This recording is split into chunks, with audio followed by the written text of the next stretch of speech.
Happy Monday, and welcome back to the Lorden Arts channel. I'm John Lorden. Thank you so much for spending some time with me here today. Case Cracked is the show where we look into a mystery and what are the critical pieces that solve that mystery. Today's story hits a bit too close to home for my liking. It's called My Patron, the Murderer. 7th grader Janelle Matthews was a very outgoing, independent young woman. Adopted by Jim and Gloria Matthews in March of 1972, she was taken into their home where she grew and flourished with their daughter Jennifer. She was active in her community, school, and loved attending services at Sunnyview Church of Nazarene near their home in Greeley, Colorado. On December 20th, 1984, she would be singing with her middle school honor choir in a televised concert at the Intrawest Bank of Denver. She was very excited to be on television and was looking forward to the evening, even though her family wouldn't be able to attend. At about 5:30 p.m., everyone met at McDonald's to grab a quick meal before they went their separate ways. After dinner, Gloria left to catch a flight to Los Angeles to visit family, and Jim drove Janelle to her concert, where he dropped her off before driving 16-year-old Jennifer to her basketball game. Once the concert was over, Janelle was taken home by a family friend and his daughter, who was a classmate of hers. They arrived at her Avenue Court home at 8:15. Janelle wished everyone good night and Merry Christmas before walking through the open garage door to settle down for the evening. An hour later, Jim came home from Jennifer's basketball game to find the house empty. He could see that Janelle had been home. There was a telephone message that she had taken for her father sometime after 8:30. He could also see her socks, shoes, and pillow in front of a space heater in the TV room. Assuming she walked over to see their neighbors, he started to wrap presents and waited for her to come home. At 10 p.m., when Jennifer returned from her game, there was still no sign of Janelle.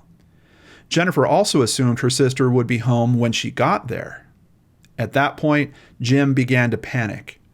They had taught their daughters to always leave notes so no one would worry. After talking with friends, he decided it was time to call the police. By 10:15, law enforcement had arrived at the Matthews home. Then Police Sergeant and future Mayor John Gates was among the officers first to arrive. Quote, "The minute I walked into their home, I thought that this was probably not a runaway," Gates said. Throughout the night, officers combed the neighborhood looking for anything suspicious. There were no signs of a struggle in the home, and the surrounding neighborhood offered only one disturbing clue. Officers found footprints in the snow, indicating that someone had been looking in the windows of the Matthews home. The next day, as Gloria caught a flight home to help search, classmates were questioned, and it was verified that yes, Janelle had sung in the concert, and yes, a family friend indeed took her home. They saw no one at the house when they left. That Christmas, the search for Janelle would eventually encompass hundreds of volunteers and thousands of flyers. All the while, her presents sat unopened under the tree, as her family continued to hope that she would come home to enjoy them. As the investigation continued, investigators found that members of the community seemed to be unnerved by a man named Steve Pankey. Pankey had been a resident of Greeley since the mid-70s and an active member of the Matthews' church, although not a happy one. The congregation had to have the man removed a number of times due to harassment and disruption to services. He lived just 2 miles from Janelle's home, and more disturbingly, had been seen watching school children as they exited the bus in the afternoon. When he was questioned, he stated that the day of Janelle's disappearance, he had been home with his family, getting ready for a trip out of state that was planned for the 22nd. He claimed to not even know that the girl was missing until after they returned 6 days later. After his wife verified his version of events, officers decided to pursue other avenues of interest, but Steve Pankey just wouldn't go away. Shortly after his questioning, Pankey called and met with an FBI agent. He stated that he had heard from his father-in-law, who worked at a local cemetery, that someone had asked him how to get rid of a body. This immediately made law enforcement suspicious. Why wouldn't Pankey have told that to them? Pankey had caused trouble for many people in the community. He seemed to always have a problem, but the problem wasn't him. It was usually everyone else. Prayer vigils were held, and even more searches and flyers would go out over the years. Janelle would even be one of the first children in that area to be featured on a milk carton. Still, investigators had almost no leads. Almost. As investigators continued to look into Pankey's past, they saw that he had a number of disturbing charges that had been leveled against him through the years. In 1977, while he was married and a youth pastor at Sunnyview, he was accused of date rape by a member of his church. This charge, along with several others that he faced throughout the years, were eventually either dropped or downgraded to smaller misdemeanors, such as battery and harassment. The young woman he was accused of assaulting became pregnant from the encounter and would go on to terminate that pregnancy. He soon started to harass that woman and threatened to tell the congregation members about her termination of the pregnancy if she didn't drop the charges. Seeing little choice, she complied. From there, he continued to harass family members, get into fights, including one at Kmart, and was just constantly a thorn in everyone's side. Although Steve Pankey was their only person of interest, they just couldn't find anything to charge him with, even though he continued to talk to anyone who would listen. He claimed he wasn't the only one who lived near Janelle. There were 2 officers that lived on her block. Maybe they had something to do with her disappearance. He would also come under renewed scrutiny when, while attending church services at Sunnyview in 1985, he could be heard muttering "false prophet" under his breath when the pastor announced Janelle would be found safe and returned home. He became so agitated that parishioners had to physically remove him. Through the years, the family hung up posters and sent others to as many law enforcement agencies as they could, along with a reward for information. In later years, they would even sit down with other families who had missing children to try to offer comfort and advice. The family appeared on news segments, talk shows, and were even mentioned by President Ronald Reagan in one of his national addresses. Janelle's birth mother was placed under surveillance. She checked out and was found to have no connection. Finally, in 1994, after losing nearly all hope, Jim and Gloria decided to have Janelle declared legally dead.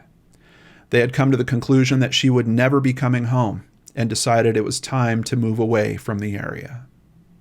Soon after the Matthews family moved from Greeley, Pankey moved to Twin Falls, Idaho, where he would continue to make quite an impression.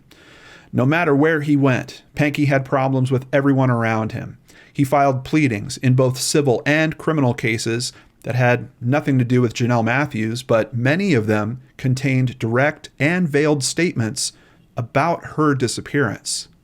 Statements such as, "It is reasonable for the appellant to believe he would get the death penalty for revealing the location of Janelle Matthews' body." He also wrote, "Without a deal, this case will never be solved." Pankey repeatedly demanded immunity in exchange for information he claimed to possess about Janelle's murder. In an April 2003 court pleading, he asserted the family should be informed that Janelle died before crossing 10th Street and not to give the family hope. These same claims and accusations began appearing in many other places. They appeared in a book he wrote, in interviews he gave to the press, in statements he made to the community, and in an alibi document he provided to police. In 2008, at the funeral held for his murdered son, his wife heard him mutter, "I hope God didn't allow this to happen because of Janelle Matthews." Investigators started to notice that his statements became more and more inconsistent over time. Finally, Pankey decided that he was the only one who could fix the broken law enforcement system that he was a constant victim of. So he ran for governor of Idaho twice and thankfully lost. He also ran for sheriff in nearby Lincoln County and lost that election as well. Finally, late in the afternoon at the end of July in 2019, a young woman's body was discovered by a work crew digging a pipeline near Greeley. An autopsy's DNA analysis would show that not only was it Janelle, she had died from a gunshot wound to the forehead. She was still wearing the clothes she had been wearing the night she disappeared. Greeley police now had a confirmed murder in their hands. Janelle's case had never really been allowed to grow cold, but this discovery was finally what investigators needed to move it forward. When combined with information that came from Pankey's now ex-wife, Angela Hicks, investigators seemed to be getting to the easy part of completing this puzzle. Before leaving on what she called their unexpected trip, Pankey took the family's dogs and dropped them off at an unknown location, never to be seen again. Then, after just a few days in California, he abruptly decided it was time to go home. All the way, she stated that he was listening to the news on the radio, searching for accounts of Janelle's disappearance. When they arrived home on December 26th, he immediately began digging in their backyard, although she never found out why. 2 days later, a car on their property burst into flames and was disposed of at a local salvage yard. Her husband also owned at least one firearm at the time. Most telling of all was the discussion of a few crucial pieces of evidence law enforcement had withheld from the public, specifically that a rake had been used to obliterate shoe impressions in the snow leading from the house, and a blanket had disappeared along with Janelle. When officers found Pankey in Twin Falls and tried to question him, he refused, but then turned to newspapers and television reporters to tell his side of the story. His storytelling continued. At the end of the summer in 2019, officers obtained a search warrant for Pankey's home that included all of his electronics. He still refused to cooperate, even after they found that he had made repeated internet searches about Janelle and then tried to delete all evidence of those searches after Greeley investigators had contacted him. As his stories started to hit the news all over the U.S., people in the true crime community had already taken notice of Pankey and his inconsistencies. Fellow YouTuber and co-host of mine on 3 Men and a Mystery, Gray Hughes, who contributed his research for today's story, thank you, Gray, covered Janelle's case in 2019, and Steve Pankey left a comment on his video stating, "I am innocent. I lived 2 miles away. Without considering police involvement, the case will never be solved." Investigators now believe that on December 20th, 1984, between 8:30 to 9:30 p.m., Pankey took Janelle from her home at gunpoint, using the family's rake to cover their footprints.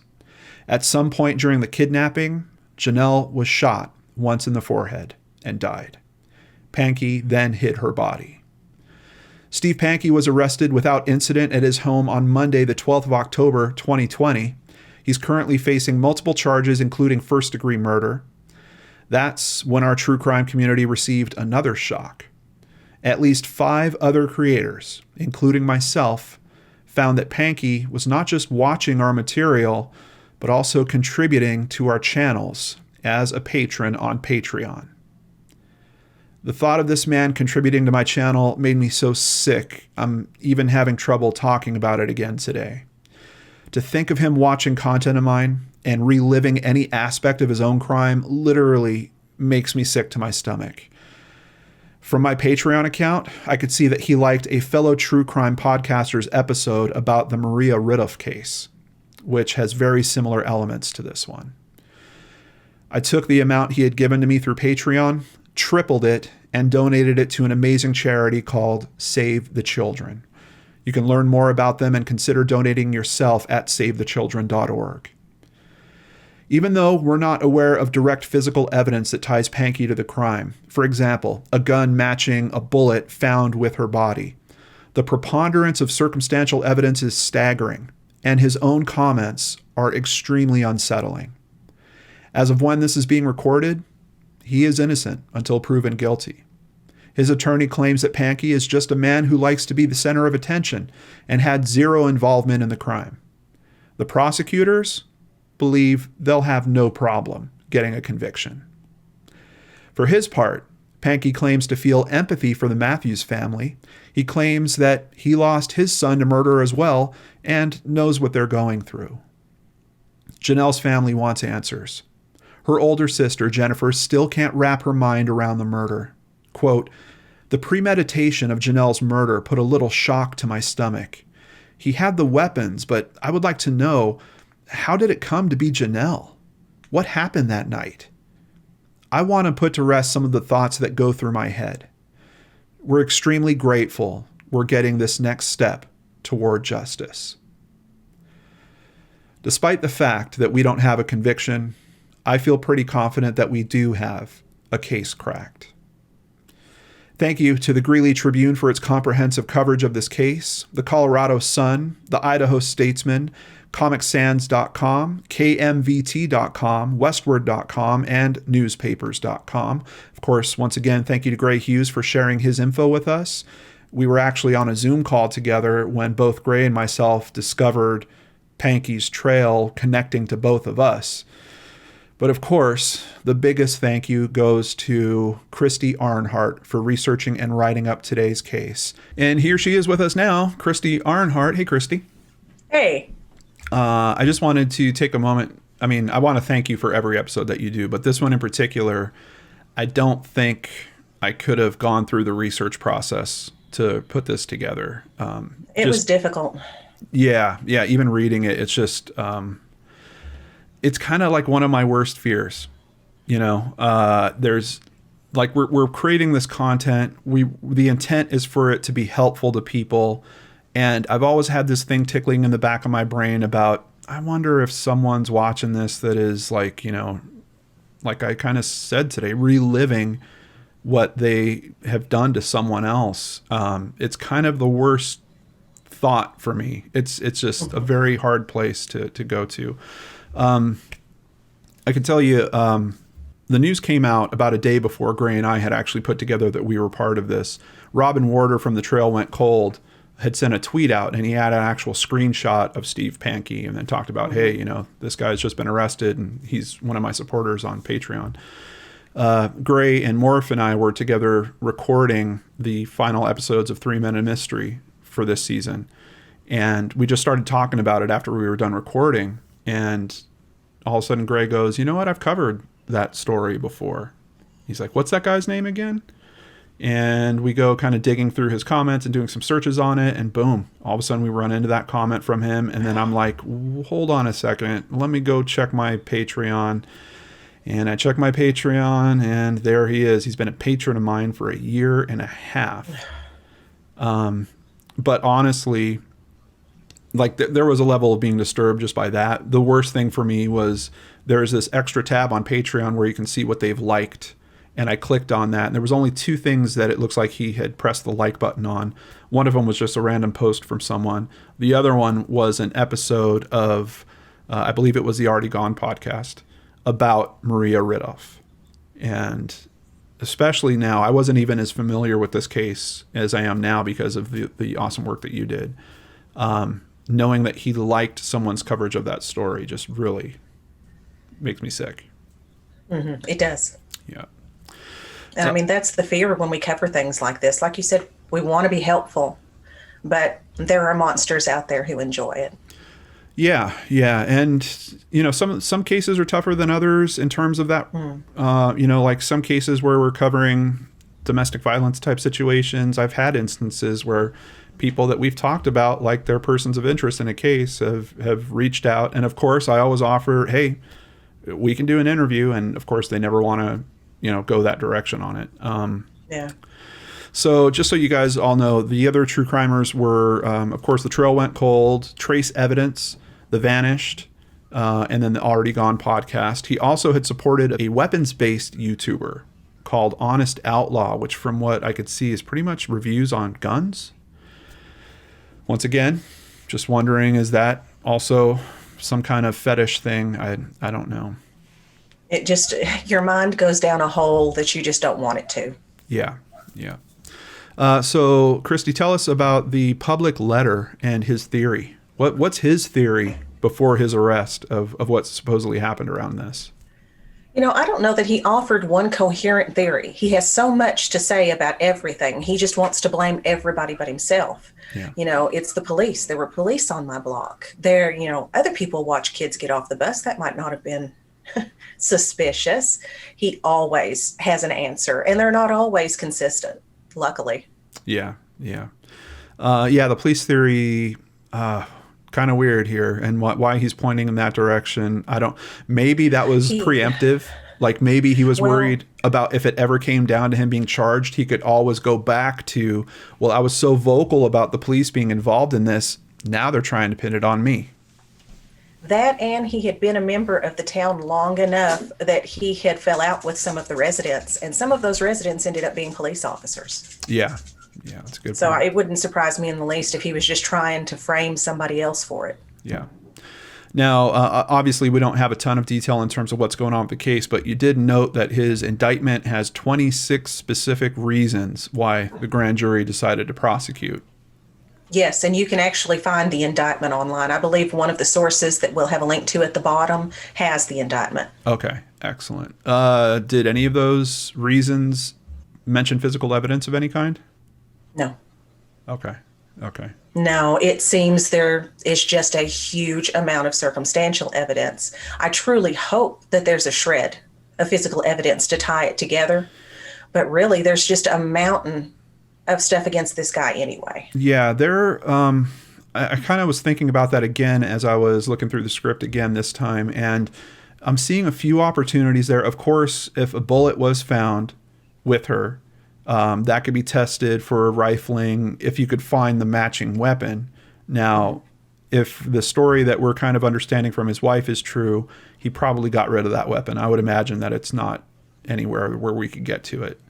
That would be my guess. Yeah, or if it was found, they wouldn't even know that it's the right weapon. I don't think there's any way to really track that down. But we did also mention her clothing.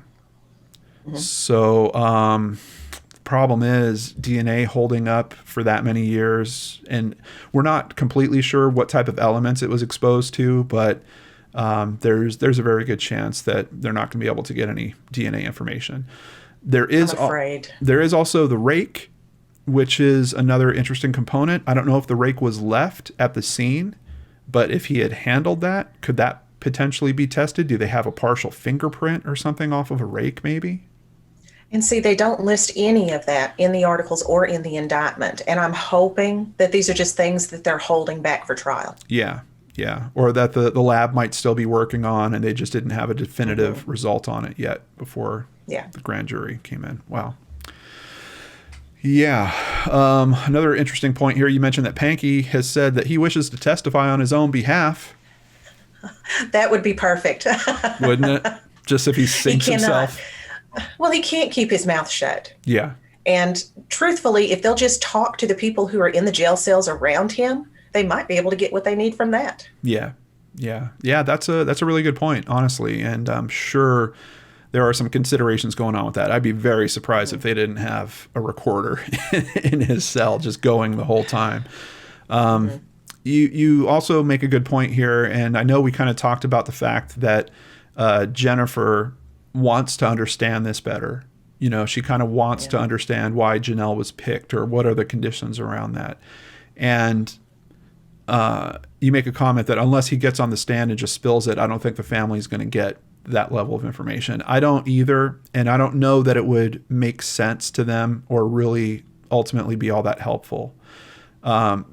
It could be worse, honestly, to know the truth. If the truth was, this is something, he had stalked her for a prolonged period of time. He was watching the house constantly for weeks on end.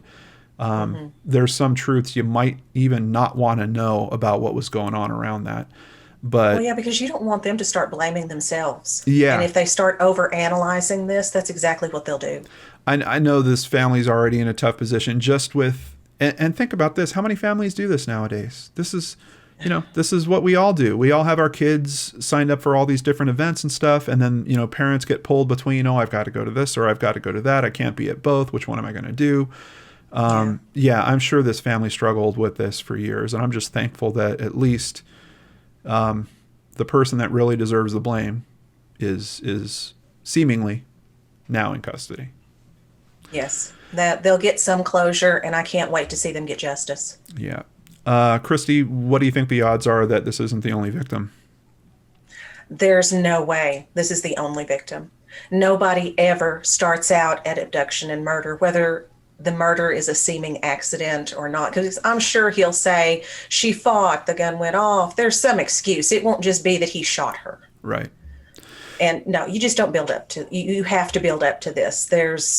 You don't start out there. Understanding what we know about this guy's character, he kind of reminds me of Michael Turney, quite honestly. And I see. Yeah, I can see that. That kind of I'm the smartest guy in the room type aspect. And smartest guys in the room, but they're in jail right now, right? Yeah, both of them, thankfully. But I think that could lead to potentially there are other victims as well, especially if he feels like this is something he was able to get away with and he was being so brazen and vocal about it and still never being held responsible for it. And then you have that period where all of a sudden he decides to move. Kind of just makes you wonder about the possibility. Was there some other event that triggered that? Well, there's no real way I can see that they can plea deal this. They have the body. Yeah. They have all of their circumstantial evidence. Now, if there was somebody else, he could offer information up to try to get a reduced sentence there. Yeah, I mean, that's interesting because his comments, he's basically trying to put out a bargaining chip in those comments about, oh, you guys don't know where Janelle's body is. If you take the death penalty off, I'm willing to tell you. Well, now that bargaining chip is gone. They could still potentially strike some type of plea deal in terms of him admitting guilt if, they rolled him onto a lesser charge or gave him a little bit of a weaker sentence or something like that. But for a person that commits this kind of crime and gets away with it for that long and is that much of a jerk on top of all that, yeah, I don't think it's going to happen. I hope not. Yeah. All right, Christy. Well, thank you so much. We really appreciate you, and thanks for helping us come to some understanding of all this. Hey, thank y'all. All right, and we've got some other people to thank as well. Thank you, PayPal supporters Jennifer Dixon, Angela Welch Sola, Sandy Reed, and Jeriella Klein. If you'd like to support the channel, please visit lordnarts.com. There you can sign up for PayPal, sign up for Patreon, or buy merchandise. All of it helps keep me here with limited commercials, so I really appreciate your support. Remember, you can get another Lord and Art story every week on the Seriously Mysterious podcast. A new episode is coming tomorrow and every Tuesday after that. Visit www.seriouslymysterious.com and subscribe on your favorite podcatchers. Or I'll see you again on YouTube on Wednesday with a new episode of Searchlight right here on the Lord and Arts channel.